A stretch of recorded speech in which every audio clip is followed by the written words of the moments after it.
and Jurisdiction Project. Welcome to this session on establishing transnational due process and transparency.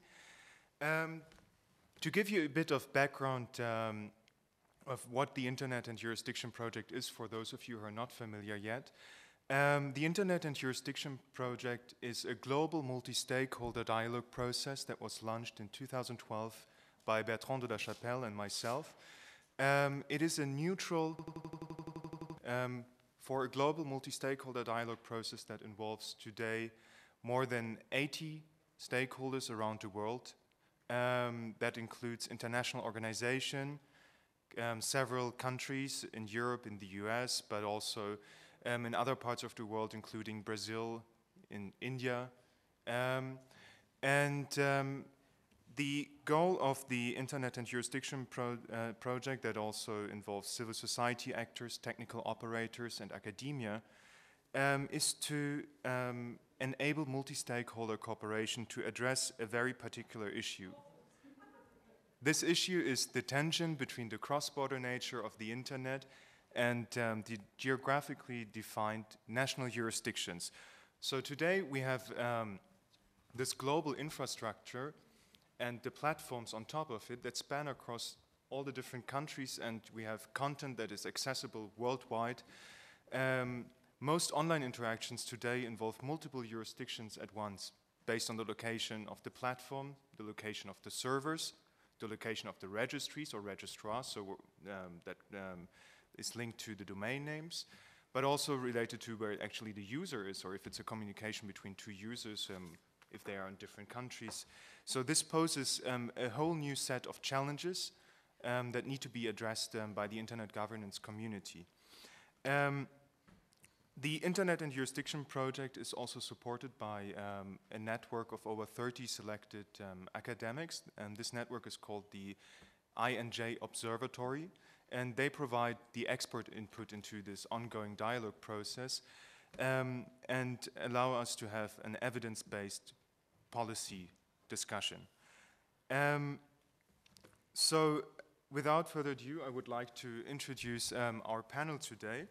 So starting at my left, we have Emma Lanzo, who's the Director of Free Expression at CDT. We have Dunja Mijatovic, who's the representative for freedom of media at OSCE. And we have Karl Fredrik Wettermark, who is an advisor on internet policy in the International Law Department of the Swedish Ministry of Foreign Affairs.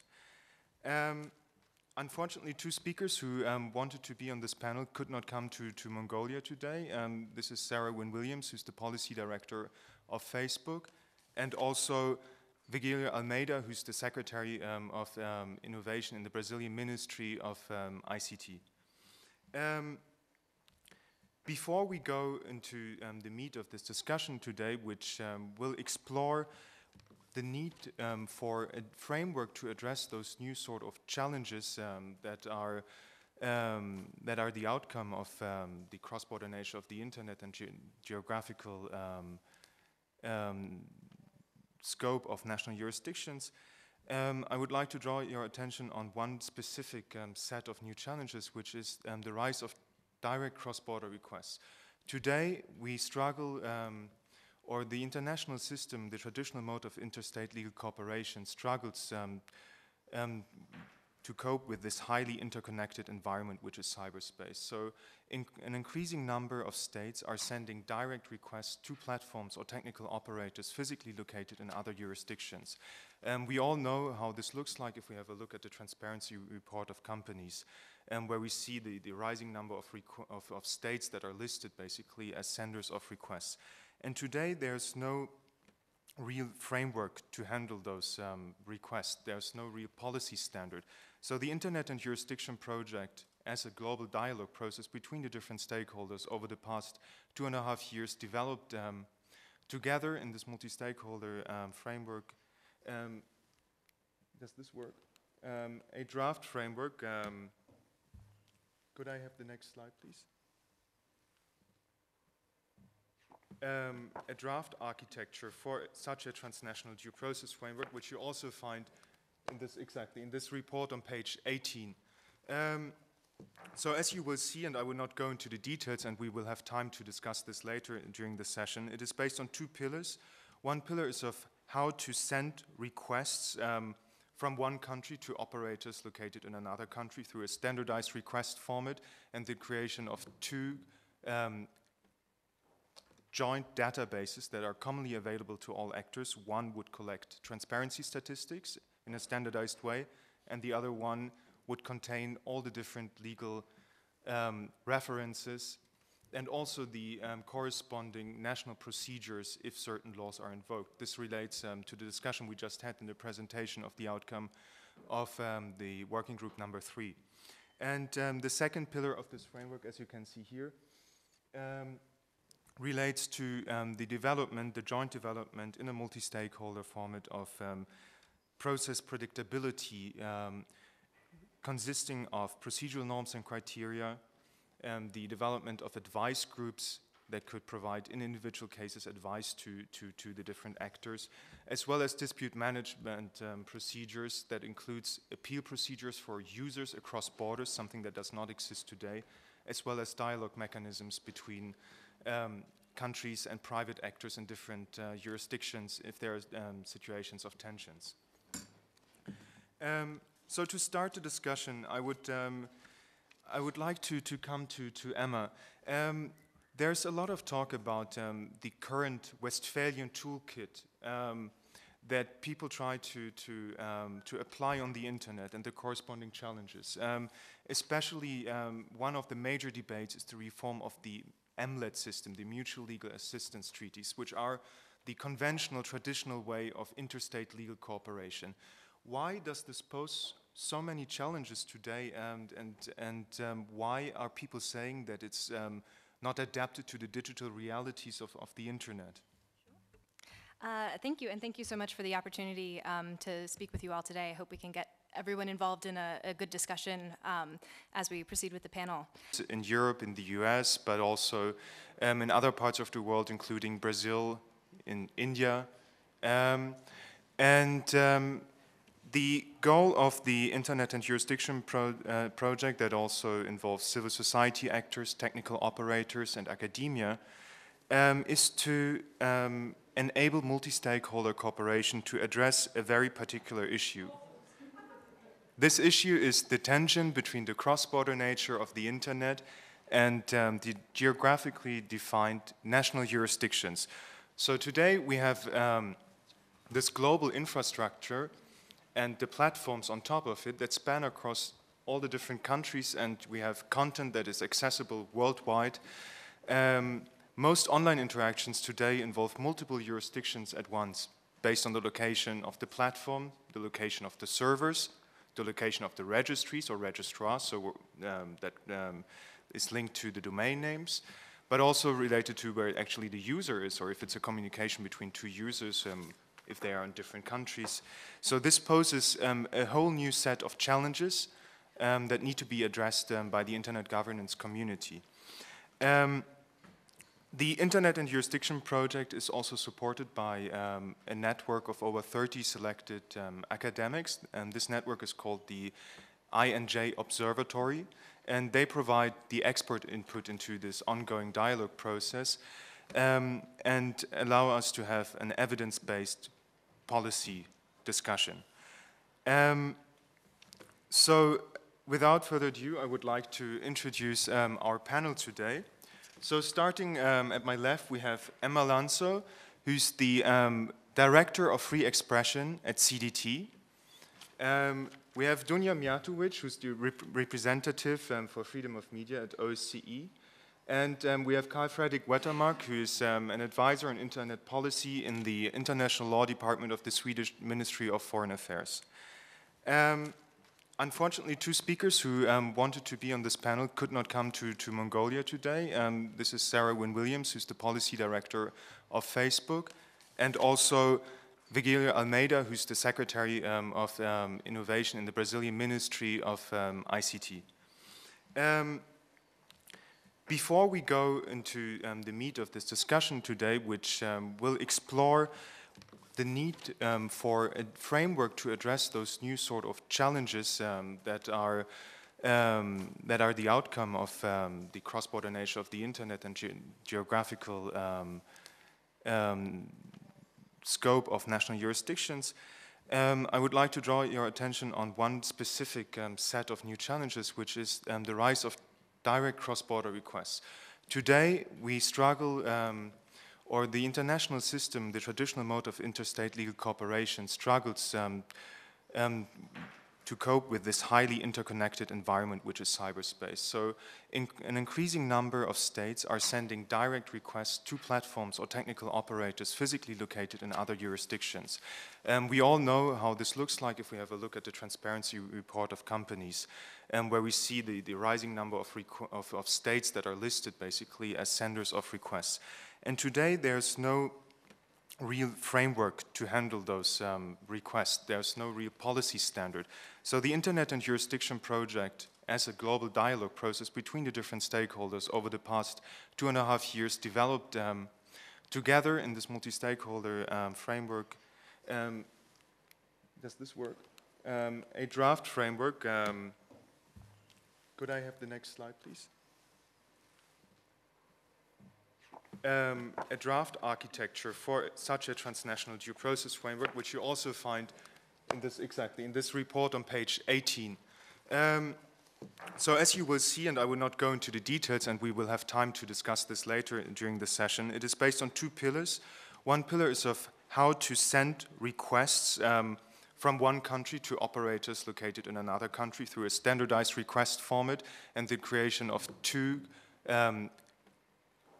joint databases that are commonly available to all actors. One would collect transparency statistics in a standardized way, and the other one would contain all the different legal references and also the corresponding national procedures if certain laws are invoked. This relates to the discussion we just had in the presentation of the outcome of the working group number 3. And the second pillar of this framework, as you can see here, relates to the development, the joint development in a multi-stakeholder format of process predictability consisting of procedural norms and criteria, the development of advice groups that could provide in individual cases advice to the different actors, as well as dispute management procedures that includes appeal procedures for users across borders, something that does not exist today, as well as dialogue mechanisms between countries and private actors in different jurisdictions if there are situations of tensions. So to start the discussion, I would like to come to Emma. There's a lot of talk about the current Westphalian toolkit that people try to apply on the internet and the corresponding challenges. Especially one of the major debates is the reform of the MLET system, the Mutual Legal Assistance Treaties, which are the conventional, traditional way of interstate legal cooperation. Why does this pose so many challenges today, and why are people saying that it's not adapted to the digital realities of the internet? Thank you, and thank you so much for the opportunity to speak with you all today. I hope we can get everyone involved in a good discussion as we proceed with the panel. So, as Paul mentioned, mutual legal assistance treaties are basically agreements between governments for how to handle cross-border data requests for legal assistance to obtain digital evidence from providers of online services that are outside their jurisdictions. So in a perfect world, the way an MLAT would operate is if I'm law enforcement in country A and I'm investigating a crime, and I know that there's an online platform that has information that would be relevant to my investigation, but that platform's not based in my country, that platform's based in country B, I can go to my central government who will ask their counterparts in country B to pursue that information under the legal processes of the other country, and then sort of send that information back through that framework to me to further my investigation. And even there, in trying to describe the simplified kind of perfect working of the system, you can see that there are a number of steps that are built into MLAT, and that kind of present opportunities for friction or for things to slow down. So some of the major critiques and the challenges posed by the existing MLAT systems are, first and foremost, just the sheer amount of time that it takes to process one of these requests. Looking at the US government, which is the recipient of a great number of mutual legal assistance requests, in part because of the number of online platforms that are based in the US. In 2013, a review group created by President Obama to kind of review all of the United States national security and intelligence operations concluded that the average response time for the United States to an MLAT request was about 10 months, which, and as an average, that means that it's at times shorter than that, but at times also much longer. And so if you think of kind of the pace of a law enforcement investigation, if they know that they are going to have to sort of wait for a vital piece of information for nearly a year, that's not going to be viewed as a realistic option in most cases. And then there's also the question of scale, and the accompanying kind of demand on governments for resources to process these requests. Again, looking at the United States, I think currently there's about 11,000 requests in a backlog at the Department of Justice, the agency that handles these requests, and they got another 3,000 requests on top of that in 2014. And I think the backlog has been significantly reduced in the past year because they were able to secure some funding from Congress to focus specifically on streamlining the MLAT process, and another budget is coming up, and they've made an additional request, I think at this point, for the next fiscal year of $32 million just to focus on streamlining MLAT. And so I think when we look at these kind of these features of the process, the time, the money, and the resources, actually CDT works with the Global Network Initiative, which just a few months ago produced a report called Data Beyond Borders, Mutual Legal Assistance in the Internet Age, that I highly recommend if you're interested in this topic. It goes through a number of different recommendations and ideas about how to reform processes, but a key feature, I think, is just in trying to make processes more efficient by creating standardized forms and actually electronic ways of producing these requests, so that you don't have to rely just on sort of transmitting these requests in diplomatic pouches to multiple different bureaucracies, through multiple layers of bureaucracy, and sort of compounding the time that it will take. But having a streamlined intake system and clearly identified points of contact for who are the right operatives within each government to be handling these requests, even that would be a measurable improvement. And could you maybe tell us exactly how the MLAT system works? What does it cover exactly? What are the requirements that you can actually invoke a mutual legal assistance treaty? Sure. So they typically cover criminal investigations and access to information for law enforcement purposes. And there needs to be the agreement set up between countries. One, this is sort of another potential drawback of MLATs, but that they're often bilateral, just between two countries, or sometimes there are regional treaties. There's one that covers the Organization of American States, or agreements between a country and a region like the United States and the EU. So there will be kind of specifics laid out in the treaties of what this covers, but a key feature is that quite often the governments will only agree to exchange data if whatever the issue is against the law in both countries. And so you can, particularly around kind of questions of content removal, you can imagine that in the United States, where we have very strong protections for freedom of expression under the First Amendment to our Constitution, there are a great many things that are unlawful content in other countries that are wholly protected under the United States Constitution. And so that's going to be a situation where even if the MLAT system is working perfectly, it still is not going to, you know, on the point of view of a requesting government, it won't be responsive because they may just, you know, hear a rejection of their request entirely from the country that they're asking for. And, you know, and some of us might think that's the right outcome in certain circumstances, but it is, when we're looking just at the system and how is the system responding to resolving these tensions or frictions between governments, that's a clear area where harmonization is, you know, maybe not possible in all circumstances. And this poses a big challenge, and because, well, first of all, there's the time delay. So if there's anything pressing, and one of the key features of the internet is the wide spread of information, basically, and then that also spreads globally. So there's a challenge of time. There's a challenge that MLATs cover a specific amount of topics, and that they do not exist between all countries. And this prompts more and more governments, which become frustrated by those barriers, basically, to enforce their legitimate national laws online, to go through other channels. And those channels can vary today a lot. You can see that companies receive emails, fax messages, phone calls from law enforcement agencies in a completely unformatted form. Even if they receive court orders today, court orders are sent not in a standardized manner, so they come in all different variations. There's no standardization of translation processes.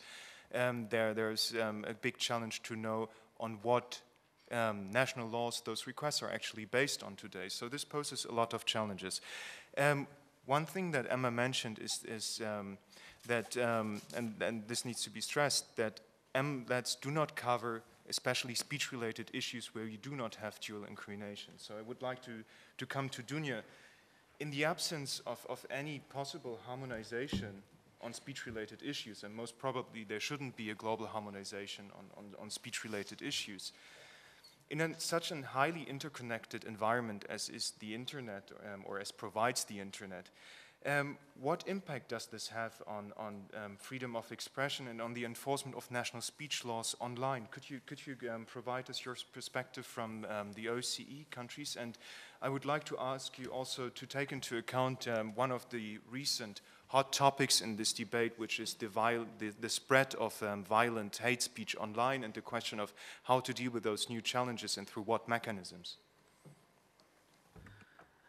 Thank you for inviting me to take part, but thank you even more for raising this topic and this subject that is becoming more and more present and more complicated for all of us to address. I don't have any formula on how to deal with these things. Of course, I would agree with you, there is no need for harmonization of any issues related to free speech, but at the same time, it seems that we are forgetting about documents that we already have at our disposals.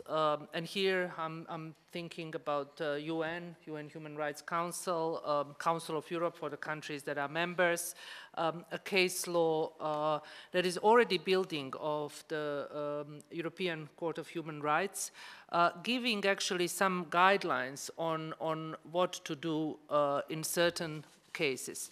Even though that cannot help in many of the controversial cases that my office is notifying almost on a daily basis coming from different participating states. And I cannot say that there are different approaches in so-called old democracies and new emerging democracies. There is a struggle everywhere. But the reasons for taking down certain content and how certain countries are dealing with this are different. They are different because in some countries there is established infrastructure, there is independent judiciary to deal with these issues, there are institutions and mechanisms to address these issues, but in most of the countries we have this problem, and this problem is related not only for the online world, it is related to free speech, free media, access to information, free flow of information in general. So what to do and how to address these issues. My main worry at the moment, as the OSCE representative on freedom of the media, of course, I have to make assessments, I have to analyze in which directions countries are moving, which kind of legislative steps they are trying to take. And what I see is that those steps are mainly not in a good direction. First thing that I see and I do not like is that many states are in a way taking responsibility of independent judiciary and giving it to the governments. So you have ministers responsible for calling the sorry, I'm jet lagged and I'm sort of really, you know, when I speak, I'm confusing myself, and I can only imagine how much I do confuse you. So what the main point is that the judicial oversight is marginalized, and this is not good. This is something that can create not just short-term problems, but a long-term problems in relation to these issues. You mentioned, Paul, violent speech and hate speech. Again, most of these issues are dealt with by national laws. Of course, in democracies, national laws are based and they are following international standards. But at the same time, we see that international documents like, for example, UN resolution on internet freedom, that is a landmark resolution from 2012, where it was for the first time said our right offline are the same as our right online, is something that we like to quote and we like to say how wonderful it is. But I do not see that the governments are really using this resolution as something, at least as a recommendation, not to go in certain directions that can undermine free speech and possibility for journalists to access information. So instead of opening up and instead of giving more possibilities and engaging more, we are fragmenting the internet. But of course, no government will say, yes, we are engaging in these issues. But with their decisions, with their sort of attempts to block, to filter, and here nobody is saying that there are not certain contents that should be blocked. I'm against filtering, particularly if it comes from governments, no matter which issue. We cannot do this issues without judicial oversight. And this is the main point that I see as at the moment that needs to be tackled with some of the countries. And here I think of France, I mean, to be very direct, because I think it is very important that the countries that are democratic countries with a long tradition of free speech, they should lead by example. I work in some parts of the world that are not democratic, they are struggling for democracy, even talking about my part of the world where I come from. So what we need good examples, we need good practice, and when it comes to good practice, we cannot talk about way forward if certain steps, for obvious reasons, and the reasons are to protect society, to protect people, but I think that should not be done at the expense of free speech and freedom of the media. Thank you very much. Let me pick on some things that you just said. Regarding the guidelines, I think it's very interesting to note that there are two different sort of reference frames that are actually available today. One are the traditional international documents with regards to the protection of human rights. Of course, those norms should also apply online and in such interactions. But there's also a new body of criteria and norms that is emerging and that needs to be documented. This includes, for instance, you mentioned the European Court of Human Rights.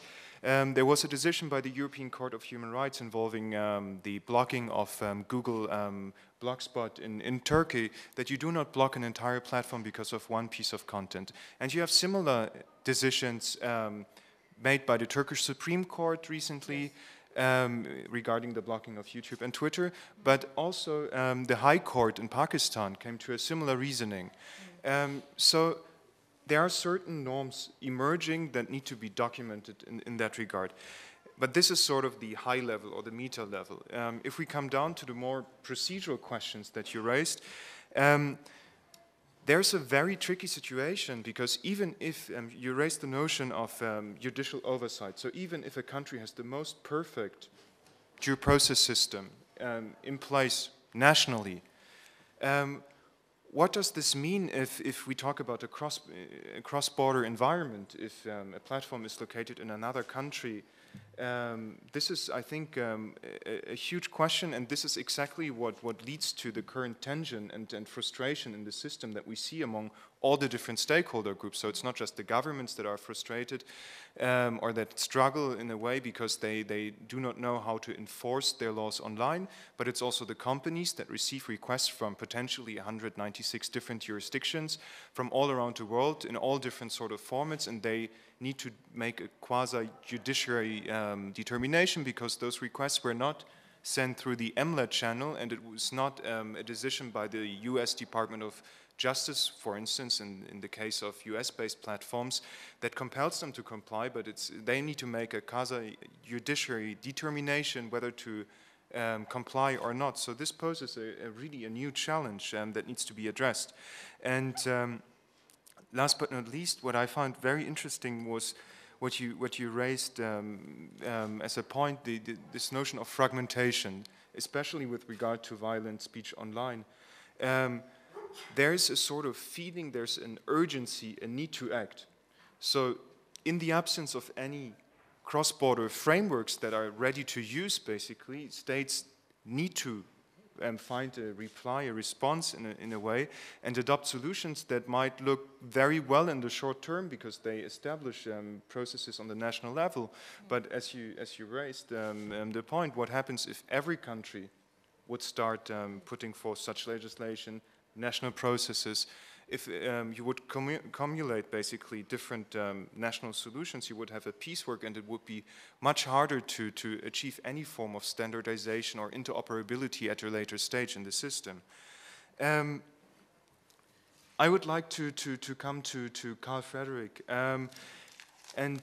He not only works in the Swedish Ministry of Foreign Affairs, but he's also the co-chair of the Freedom Online Coalition Working Group on the Rule of Law. And this resonates very well with the point that Dunja just raised. What happens if you have your national rule of law, and in a way maybe it is even a national concept, or it's actually a question, is this a national concept, rule of law? And even if you have an ideal rule of law system in place on the national level, what new challenges do you see if this rule of law framework is applied in cyberspace for everything that is domain seizures, content takedown, or access to subscriber data in situations where actually the platforms or operators are located in other jurisdictions? Well, thank you, Paul. I'll speak as a government expert, so I'll be able to speak a little bit more freely than as a representative formally. No doubt we have a situation which is rapidly unfolding, I would say, specifically with regards to issues such as violent extremism, terrorist content, and a very fast-moving and sometimes perhaps too fast-moving conversation internationally on how to deal with these issues. Clearly, the situation that we have now is not going to be sustainable over the long term. We heard about the problems with the MLAT system, obviously, but I would also just add that obviously what we're seeing now, and I know we talked about this before, Paul, is that we're seeing in some ways a mesh of relationships evolving between governments, private actors, that are based on a very loose, sometimes even personal connections, and in a sense based on trust. So you might have a situation where country X might gain more access to the data of service provider Y in another country by merely having a minister visiting, for instance, or merely trying to establish good relationship with that or this company. Now that's obviously a very untransparent system, but that's obviously the kind of parallel network of relationships that risks becoming even more pronounced over the coming years as the pressure to work on this issue increases. So obviously the need for practical solutions is there. Both your work and the work of GNI is obviously incredibly helpful in actually trying to move beyond just talking about these issues. That being said, we always come back to the one issue: how do we deal with these issues in a way that does not really hollow out the fundamental principles of rule of law and freedom of speech? Very concretely, for instance, from the Swedish perspective, we have an incredibly strong protection for user-generated content online. There has not been a single instance, to my knowledge, where even a judiciary has been able to remove content from a national Swedish server.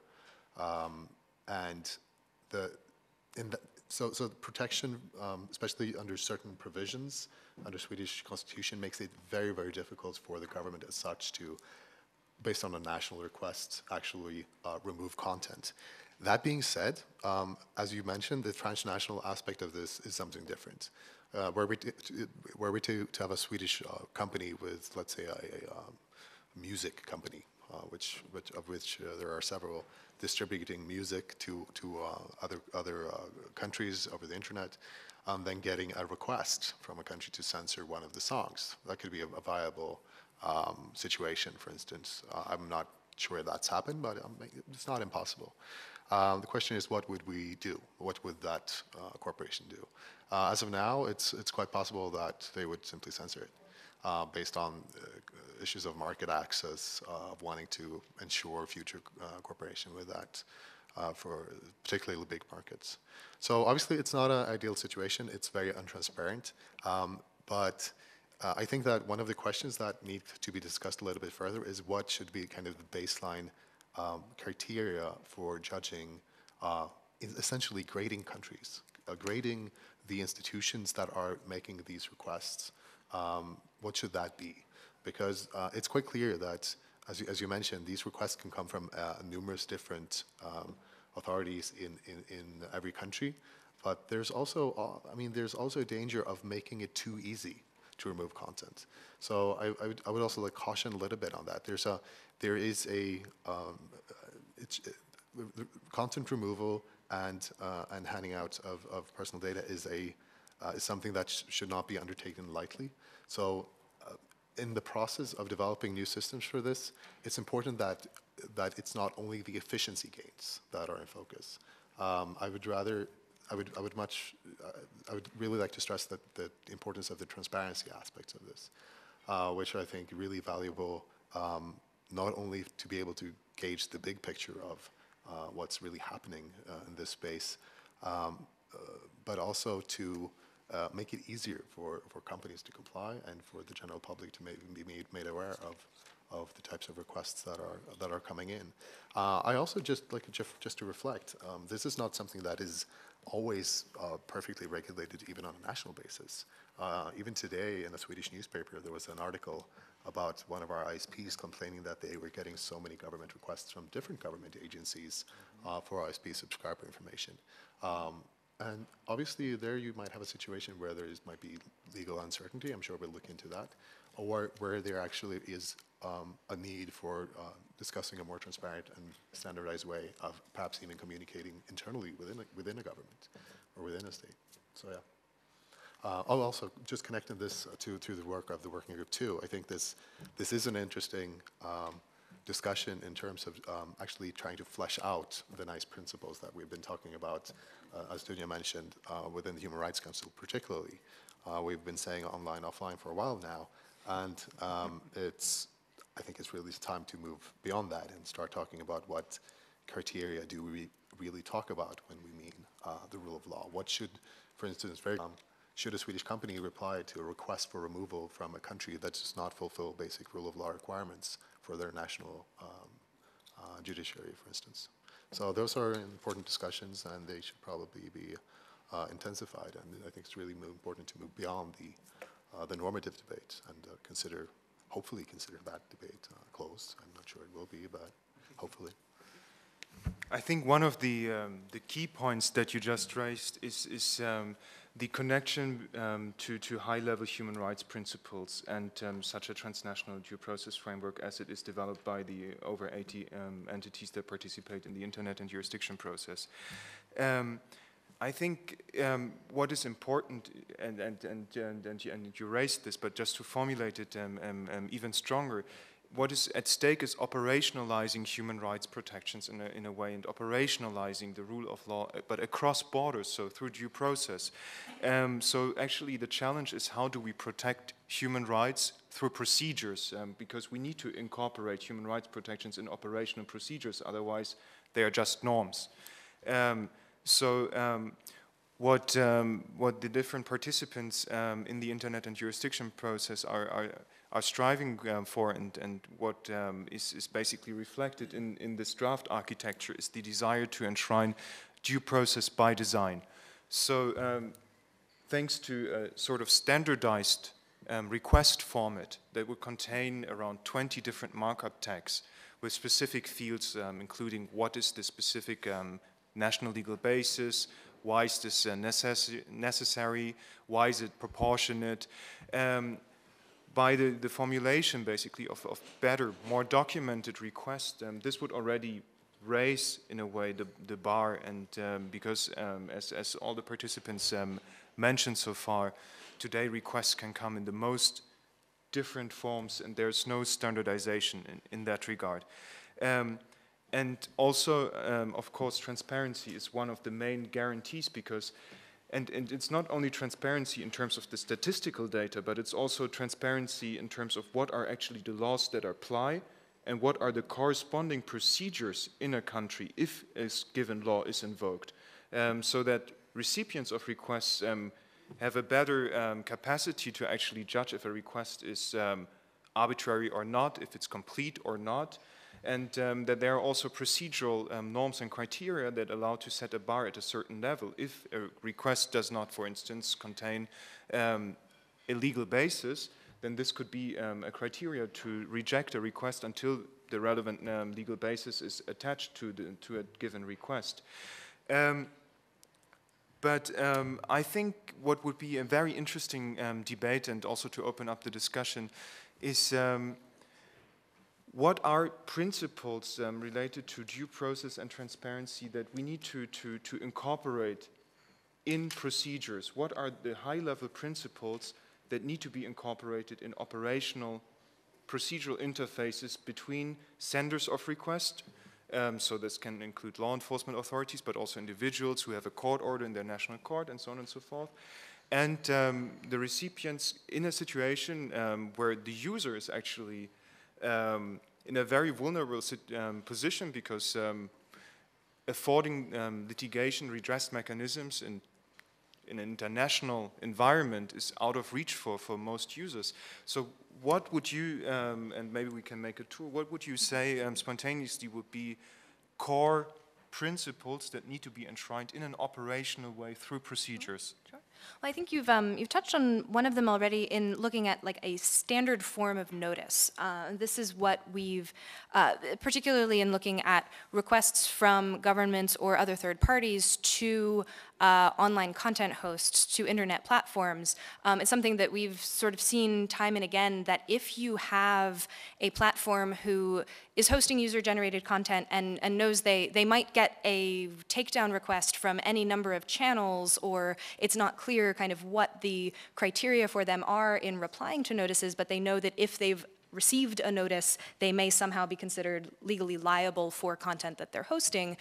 That kind of uncertainty really sets up incentives for the host to remove more content, and disincentivizes any sort of pushing back that the host might do to say, it's like, oh, okay, so you'd like me to remove this entire account. What about, is it a specific bit of content that you're alleging as a government agent is unlawful in your country? You know, can we get specificity or particularity of what's being requested? So I think if you have a system that really thinks through what are, when, you know, in a communication from a government to a company, what are the criteria that need to be included up front. You know, what law is alleged to be violated or is the basis of the request, who is the requesting authority and entity, and you know, how do you contact them to kind of engage on the notice, and then specificity about either the user data that's being requested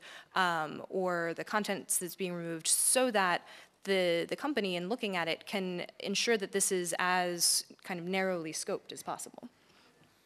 Yeah, and those are actually exactly those are citations almost of some of the tags that such a request format would entail that are discussed in the process to ensure also, and this is something that cannot be stressed enough, a granularity in the approach of how content is removed from the internet. So is it a global removal because one piece of content infringes one national law, or is it rather a national or even a regional removal if you have a federal state?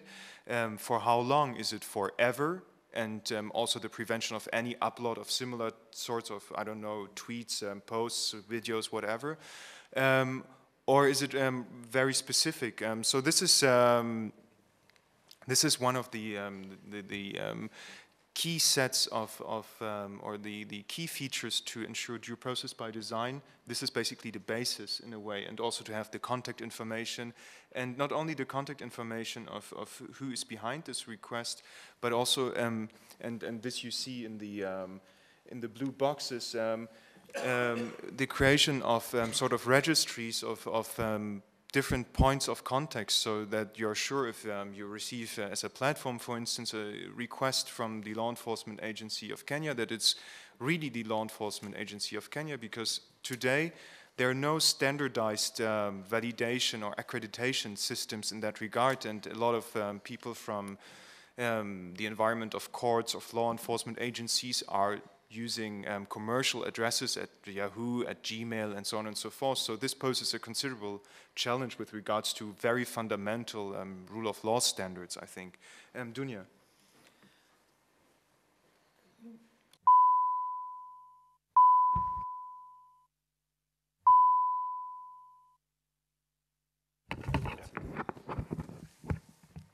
Okay. I mean, I think you opened something that, I mean, definitely we cannot solve it here today. But while you were talking, and then when you were summarizing, I mean, there are so many questions just popping up in my head, and I'm sure that also in heads of participants and all of us here. I mean, regulation is definitely not an easy task. Legislating is not an easy task. But legislating and regulating in cyberspace, on the internet, is even much harder.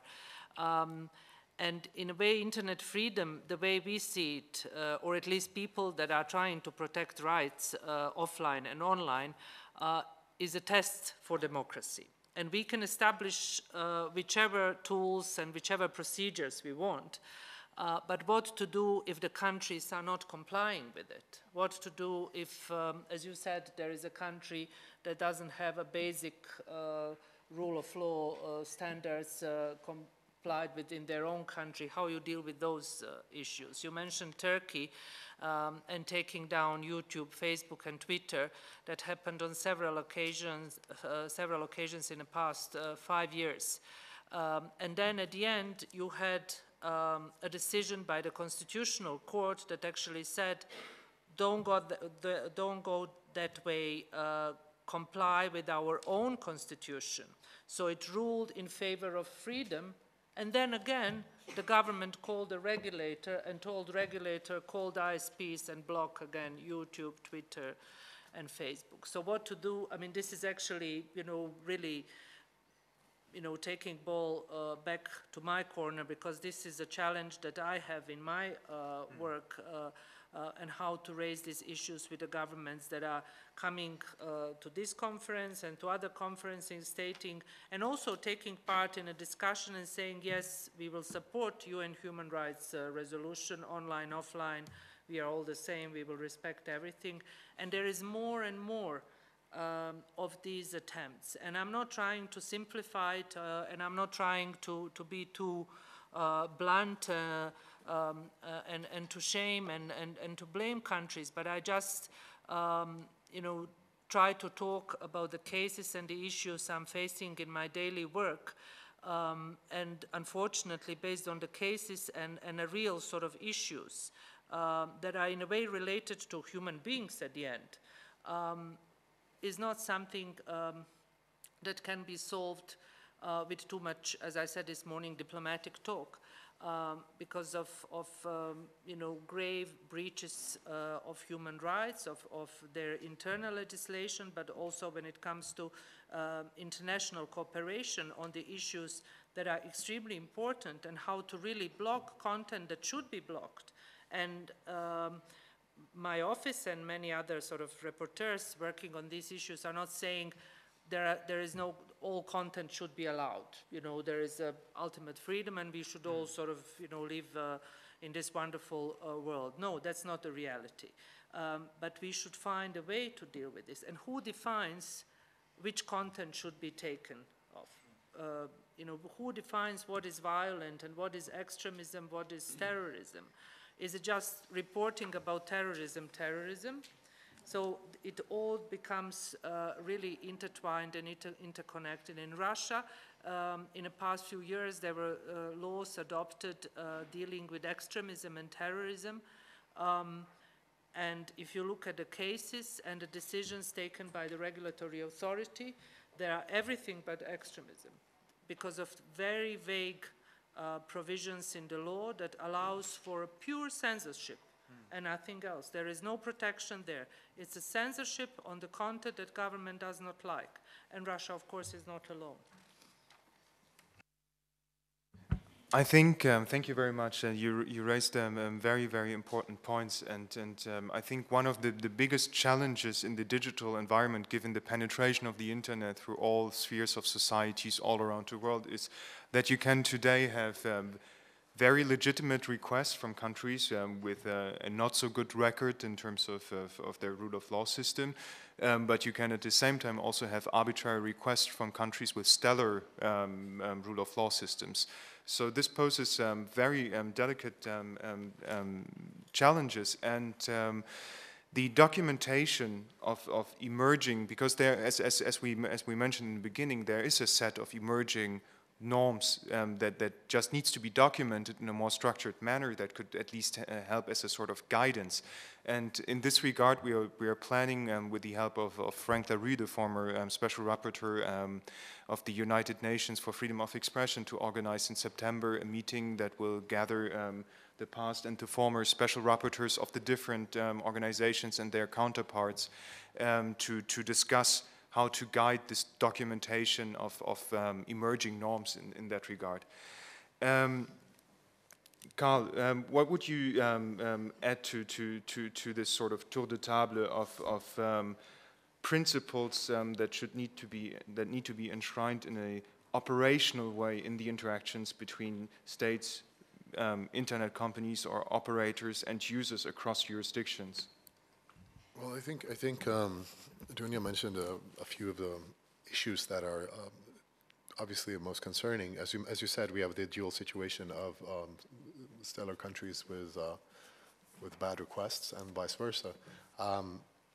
This is obviously an issue to which there's no easy solution right now. I mean, we're also talking about very different types of content of requests. I mean, from a Swedish perspective, a request for content removal would be a very, very different thing than getting a request for a subscriber information for a particular service, for instance. They fall under different pieces of national legislation. One will be a freedom of speech issue. The other one will be a privacy issue. So they will match different national contexts. There will be other national institutions dealing with those particular two issues. So that being said, I mean, any system that is set up in the future about this will have to deal with both the issues of third-party oversight and the privacy issue, the data integrity issue, because any structured collection of data on requests is a valuable piece of information. It's also something that we've been struggling with nationally in Sweden. We're obviously very pro-transparency. We do substantial transparency reporting on both our national or our criminal intelligence surveillance and our external intelligence surveillance, for instance. But when it comes to, for instance, our ISPs, it's been difficult for them to report on issues that concern, for instance, police requests, because privacy legislation hits them. They're not allowed to report on personal information, even on an aggregated form. So there we have a case of where actually privacy laws prevent transparency. So the issue of how to combine this system with like a transparency, oversight, and the protection of personal data, because what you're also dealing with is investigatory situations where you might you will have a police request that may be legitimate and will need to be protected for operational reasons. There will be a specified time period during which an investigation is taking place. I'm sure you've thought about all these things already, but that also needs to be combined with this issue of oversight, because as I said, there is not going to be in the foreseeable future, I think, a blanket solution where we can say that this is country X, they have a system of government that is sufficiently good that we should respond to all of their requests. So in essence, the only thing that can remedy that situation is oversight and insight by other institutions that can at least flag up the issue if all of a sudden requests start pouring in from actors that should not be having it. But managing that with the privacy aspect is tricky.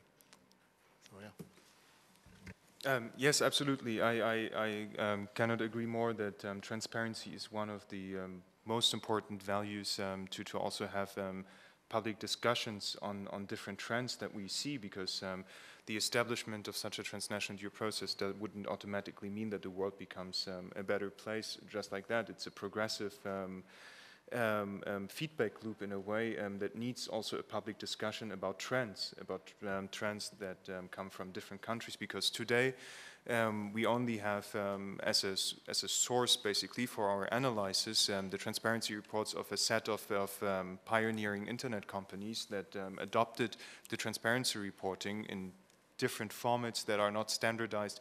So it's very, very difficult to compare actually trends across regions, especially from countries. Not to speak about agencies, if this is something that the actors can do in a way. Could I get open the discussion to the other people around the big table?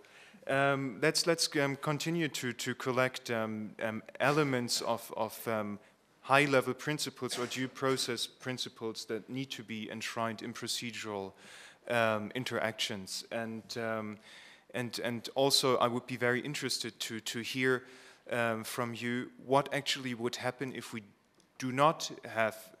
would not have a system basically that would take a bit of the tension out of the international Westphalian system that struggles to cope with those internet-related requests. Would we see a sort of renationalization of cyberspaces because national laws are based on the fundamental notion of separation of sovereignties? So does this mean that by applying the rule of law online that we need to renationalize the internet along the boundaries of national borders? What does this current situation actually mean for users' rights? And what does it mean also for innovation, for the capacity of new companies to launch services that are globally available because they are on a website, there's user-generated content that can be liable in all the different jurisdictions. So let's hear some thoughts. Maybe I just go to the right. Bertrand, do you want to continue? And then... Yeah, I'd be happy to chime in for people who don't know me. I'm Bertrand Lachapelle. I'm the director of the project that we're talking about here with Paul. On the questions you asked before, I want to highlight one element that we haven't mentioned, which is the notion that users are not necessarily notified at the moment of the requests that are being sent. And the architecture that is under discussion here envisages that notification of the user would be a default and allow the users to actually respond to the request and have the capacity to introduce this element of due process on a cross basis. But to get to the point that you were raising, Carl, on not making things too easy, I think there is an element which is already present in the MLATs, and let's be a bit honest, as I'm not a governmental representative or so. The time it takes to handle the MLATs is, of course, due to the complexity of the issues, the lack of personnel, and so on. But there is also a sort of deterrent. It is a fact that knowing that it is so long is actually a disincentive to apply. If it were responded in a couple of minutes, I mean, somebody in the discussions we have with law enforcement frankly told us there was one procedure that was automated suddenly, and people, instead of writing and having to wait 3 days or 4 days, they could get the answer basically in 20 minutes. They began sending more and more requests, just going to get a coffee and then coming back and getting the request, and it completely transformed the dynamics. So I think the answer to your question is how to not make it too easy is not by keeping lengthy delays, because there are useful, important requests that needs to be addressed quickly, is by raising the bar of the components in the request and making the due process standard higher. The notion that there should be a reference to the legal basis in the country, that there's an explicit mention of the fact that it is proportionate, that there's specificity, that is something that is not present in the current processes, and somehow is making it a bit more difficult if you do not have the right arguments to make the proper request, including from countries that have the good standard. The other point I wanted to mention is we are in an environment where today a lot of the decisions, we're talking about judiciary oversight and so on. As was mentioned in the previous discussion, today a lot of quasi-judiciary decisions are being made by the private companies. Not that they're only wanting to do it. I mean, even the right to be de-indexed is something that puts the responsibility on them to make a decision between competing human rights. But they are making decisions in a way that is according to the applicable laws, but nothing forces them sometimes to respect the laws in one country. So they do it according to their terms of service, more and more. And the irony is that today, although we do not think that harmonization on substance is likely or desirable among governments, the reality is that there is a certain amount of harmonization on substance that is taking place through the terms of service. Progressively, the companies, because they want to have as uniform rules as possible, have tried to integrate in their terms of service things that are picked from the different regions that they find acceptable. And we are getting to a delicate point where the terms of service, as somebody in one of our meetings said, have moved from being protection mechanisms. I mean, the expression, excuse my French, was cover your ass policies, like we're not liable, period. They have moved to become the actual de facto constitutions of the digital spaces that platforms like Facebook, Google, and others are for hundreds of millions of people. And if you look at those terms of service, and I'll finish with that, they now are beginning to, you've noticed maybe that they're structured in multiple sub-elements. Now there's a privacy part, there's a community guidelines, there's the copyright elements. They are extremely extensive. But even in the community guidelines, the point I want to raise is we're seeing them structure around basically two different blocks, things that are really specific to the platform. That I give as an example, a platform for cat lovers may want to exclude pictures of dogs. That's really specific to the platform. That's their own community guidelines. But there's another part that puts all together hate speech, violence, religious attacks, or incitement to violence and so on, that in a certain way are embedding in terms of service public order criteria. And today, because these are more and more used as the reference by the companies to make decisions, how to document those criteria to make sure that they strike the right balance is becoming a common problem for the governments, the platforms, and the civil society groups. And this is why in the bottom part here on process predictability, the discussion is aiming at documenting what are the best practices in the companies, the best practices in court decisions around the world, and best practices in treaties, documents, as Dunia was saying, that have already been signed and are not necessarily implemented. I just wanted to throw that into the mix. Thank you very much. May we continue maybe with the gentleman over there, the tour de table. How does this topic of those cross-border requests and the need for due process resonate with you? What are your thoughts? Do you have questions to the participants? I think you need to open. You need to. It's a complex system. Thank you. Well, thank you. I think it's certainly a fascinating project that touches upon a major problem. And I should introduce myself. I forgot. Sorry, I'm Thomas Heinutze. I'm the Austrian ambassador to the United Nations in Geneva. And I've followed a little bit from afar since I know Bertrand for a number of years. And it's great that you have now come up with this proposal for a solution. My question would be, I've seen that at the Kickstart meeting, Interpol, for example, was there, the European Commission was there, and of course, Interpol, they are users. And to what extent could you maintain them involved in the project as it evolved? And what kind of feedback did you get now? Because certainly Interpol, they do not want to wait for 10 months. Thank you. As I mentioned in the beginning, law enforcement is among the stakeholders who regularly participate in the dialogue process, and I think it would be in a way difficult to have a discussion on those issues if this would not be the case. So there are law enforcement agencies from the different regions that participate, but also structures such as Interpol or Europol that have participated since the inception in the dialogue process.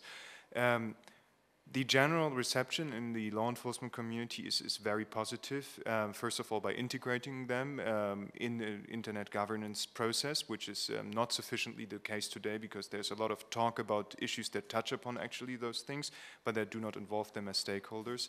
In general, the whole system, which is a voluntary policy standard for the different actors, for the different stakeholders to adopt, is based on a sort of win-win situation for every actor, because this is the only reason why a voluntary standard could spread. And in the case of law enforcement, the situation is the following. They are willing to pay the price of more documented requests, of more transparency around their requests, if they at least get an acknowledgement that there is a procedure, basically, that their request is taken into account and channeled through a formal procedure. And this already provides a big value added and change in comparison to the current situation. How structures such as Interpol could be involved in a pilot test and implementation stage is there are discussions, for instance, around the authentication of requesters' points of contact. This is, of course, a big challenge if you have individuals with court orders, because it's difficult to validate the authenticity of a given request.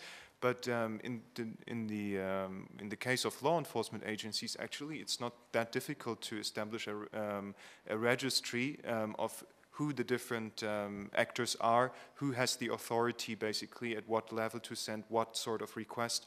And there, Interpol could definitely play an active role in maintaining such a registry. Well, you can mention the meeting in Singapore. Ah, yeah, and We just discussed this recently in February.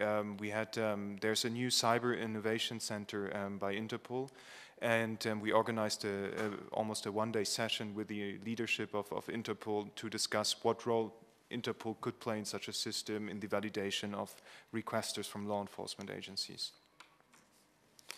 Could I continue maybe around the table? Should we do the first?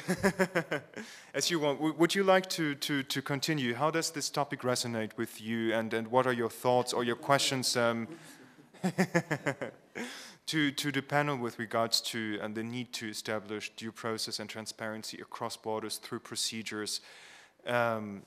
What is your takeaway, or what would be your questions or the points you think are important in this debate, also for us as a feedback that we can put forth to the participants in the dialogue process and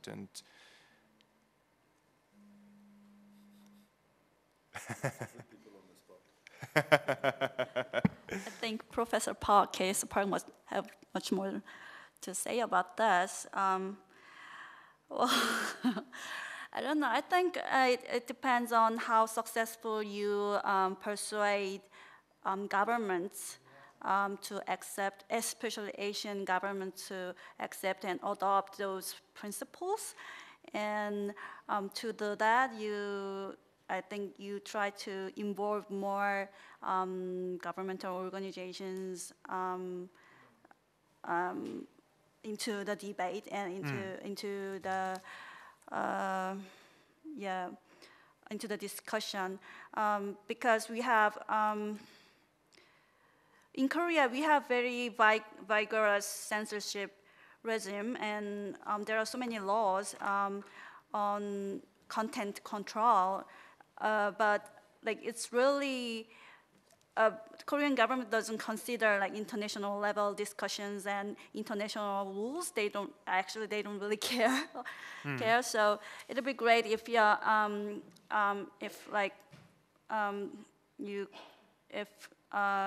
try to involve them more actively into the discussion, so that they can be aware about current issues and current international trends in these discussions. Yeah. May I piggyback, because I know, and it resonates with something that Dunya was saying earlier. There is a very important question that I know you care about, which is the notion of the role of the judiciary in here. Yes, We won't solve it right now, but there are different dimensions, because we've been discussing, and Dunya was mentioning, judiciary oversight, which is slightly different from having a judiciary decision in every single case. We know that there are a lot of decisions that are being made by the platforms on their own without any request, and maybe there's a scalability problem. One thing that was triggered by the expression judiciary oversight is a middle ground possible around the notion that it's an escalation question, that there are some things that will always be handled on a non-judiciary basis, because it's already what the platforms are doing for the request that you and I can make, like no to this picture, yes to this picture, but that the question is how to establish appeals and what is the role of the national courts, knowing that if they are not before every single request, they can be on appeal, but why should their decision be enforceable on the company that is in another country? If you see what I mean. There's a challenge here, because we don't have transnational judiciary, and it's not about creating a new one. So how to handle this question of making sure that the procedures are as ironclad as possible, and where does the judiciary come into play in those things? Just oversight or in every single request? Yes, absolutely. And I think answering also or replying to the points that you raised in terms of government organizations, From the onset, we actively engaged a number of international organizations and also governments, and here not only ministries of foreign affairs, but also with a special effort to also get the other ministries involved in the process. Outreach to Asian countries, or outreach in general, is one of our main objectives in a way. So we participated, for instance, in the RightsCon Manila conference to get more contacts in Southeast Asia and spread the word and also invite actors, governments, and civil society participants and companies from those regions who face those sort of challenges to participate in this effort, in this multi-stakeholder dialogue process. Maybe this would be a good question to ask also the panel, because she raised this notion, this challenge, how to raise awareness around this process and the emerging due process framework, just in terms of timeline. This has been presented at the in a different form at the IGF last year. This has received a high level of endorsement from the different participating actors, and this year and parts of next year will be dedicated to really build clusters around the different elements and work out the specifications in order to have by next year a pilot version in place that can be tested by a small number of actors. But how to raise awareness around this and how to enable or how to manage basically a deepening but a widening at the same time and reach out to more actors. What are your ideas? So I think one way you might go about raising awareness is to, because I think unfortunately a lot of people's eyes glaze over when they hear transnational, cross-border due process frameworks. It's sort of, throw multi-stakeholder in there and you've just put people right to sleep. But if we can look at, and this ties into a question you'd asked earlier about sort of what are the dangers of not finding answers here. And so maybe it's to identify kind of the policy proposals that we see that are not the way we think things should go, and then a framework is a good alternative. So I'm thinking of, one response we've seen from governments when MLAT processes are too slow or cumbersome is exemplified in the Microsoft Ireland case that's going on right now, where the US government went to a US court to get a warrant for, to serve on Microsoft, a US company, for data that's stored in Ireland. And they say in some of their briefs that, no, we're not going to use the MLAT process, it's too slow, it's not going to do what we want. And it was really interesting to see actually the nation of Ireland file an amicus brief in the court, one of the main headings of which was, we will happily follow an MLAT process around this data. Just very clearly stating, we are not part of the problem here. There is a process that could resolve all of this without, this pitched battle in court over, do companies have, do they have to turn over data that they hold anywhere in the world to any country in which they're located? So I think finding examples like that, or an example, something I know that's being discussed that goes right to the point Dunya was making about sort of states taking the judiciary out of these kinds of questions, and ties in with what Bertrand was saying about the terms of service becoming such a strong force among platforms. We're seeing in a lot of counterterrorism enforcement discussions reference to states and law enforcement officials in states using the terms of service enforcement mechanisms that companies are developing for their own platforms as a way to target extremist or radicalizing content, and sometimes even content that is not even allegedly unlawful under a state's laws. And that to me is, if I try to think of a scary example that should get people to want to think about, what's the better solution, that's the sort of thing I look to, where you have states sort of happily, blithely pursuing what seems to me like unreviewable, unaccountable censorship of lawful content. So to kind of pull those really extreme examples to try to entice people to think about what's the better solution. Yes, absolutely, and this is something that we label an evidence-based policy process. So we are trying to do this through the Internet and Jurisdiction Observatory, so through a specially designed crowd-curated system that we developed, or crowd-ranking system that we developed, we are circulating every month a newsletter that is called Retrospect, that features the 20 most important cases related to the tension between the cross-border nature of the internet and national jurisdictions. So there we collect also sometimes good examples, but very often those short-term piecemeal solutions, basically, that give a very good picture of the current trends that we see around the world. Dunya, how would you respond to the question of how to raise awareness, how to guarantee outreach and inclusion? I mean, that's a key, of course, but I think this, when it comes to this topic, we are just starting, and this project is a way to raise the awareness among stakeholders, also engaging academia, civil society. People are not aware enough about the problem, about how big is this problem. People are not aware that in certain topics and in certain issues that we raised here, we just do not have an answer yet. The same as we do not have global legal norms, we cannot expect to solve this with certain global approach. Recently, I was at Columbia University where similar topics were discussed. Bertrand was present, and there were many discussions. And I remember what president of Columbia University said. He said, censorship anywhere, censorship everywhere. So you cannot solve issues in one country.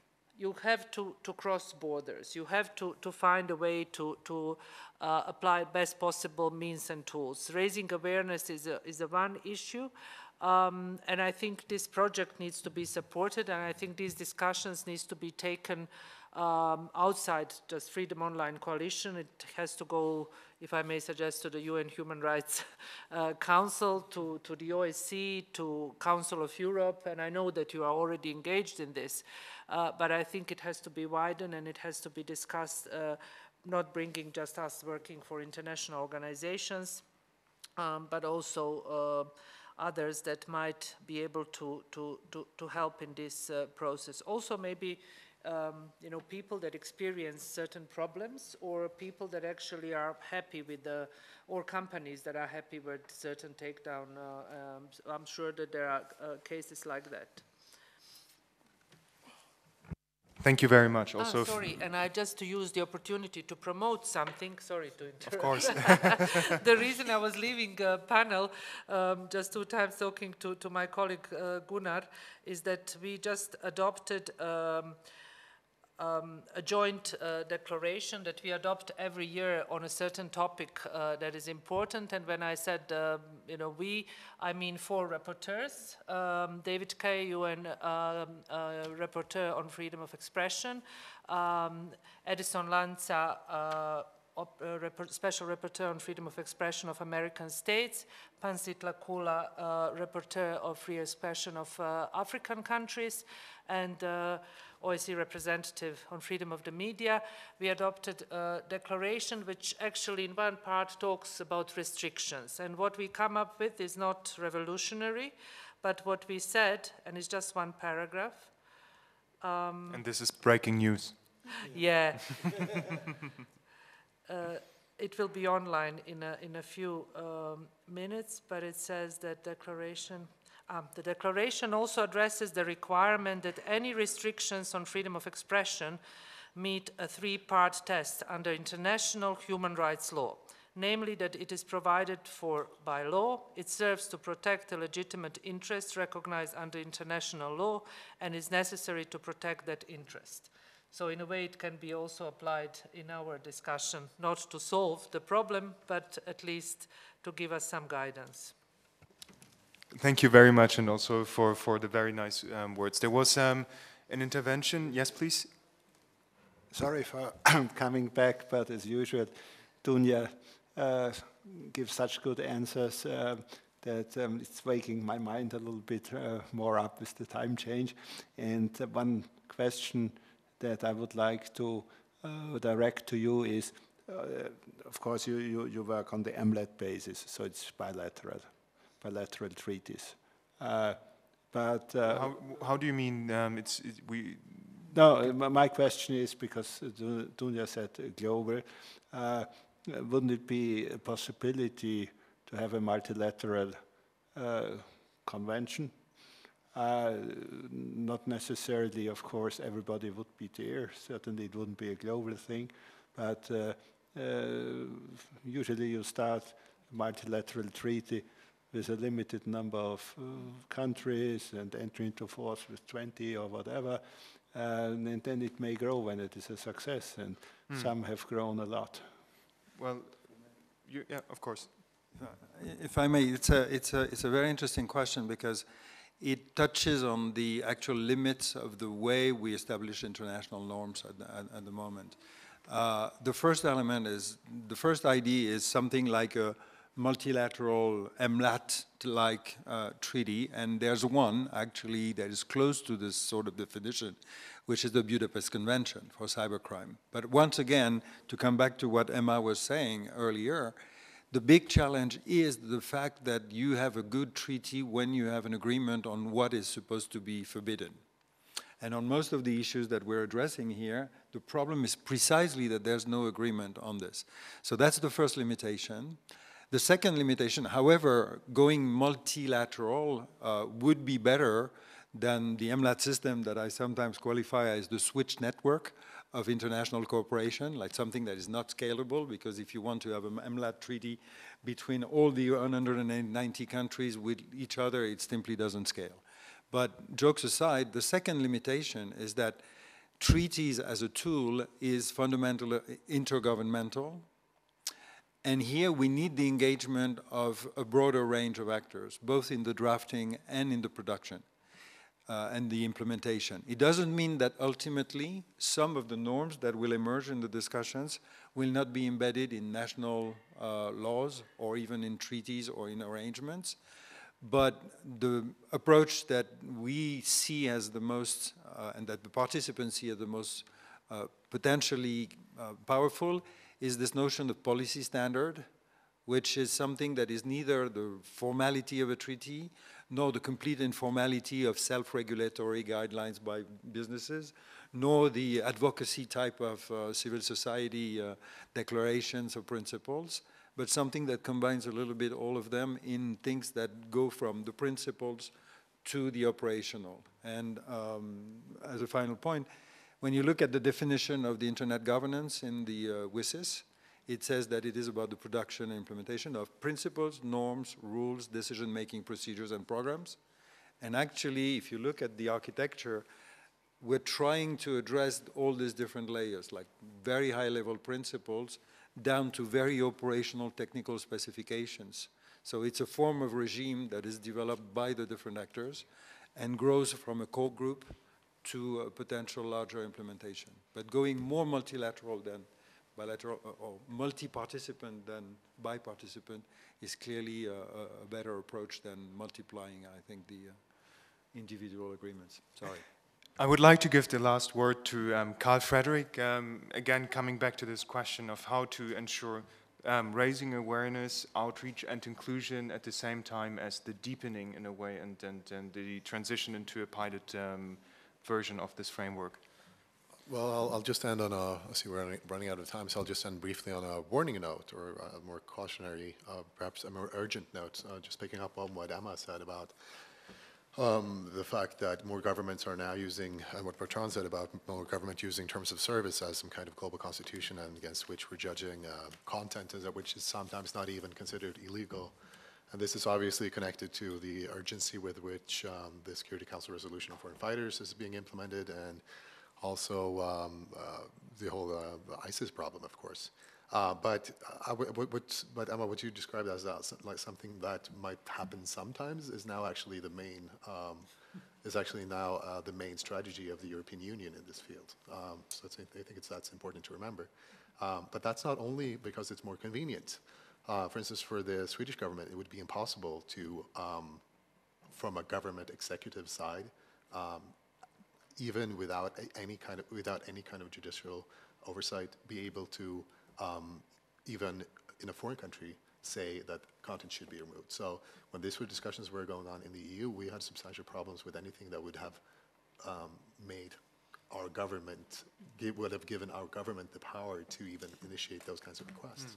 So yeah, so thanks. Thank you, and thank you very much to our great panelists and also to the participants. And if you have any questions and would like to discuss, we're here and very happy to engage. And also, if you want to invite us to give presentations to your constituencies, as we did with a lot of countries and international organizations already, please feel free. We are really looking for ways to engage more actors and to reach out. Thank you very much.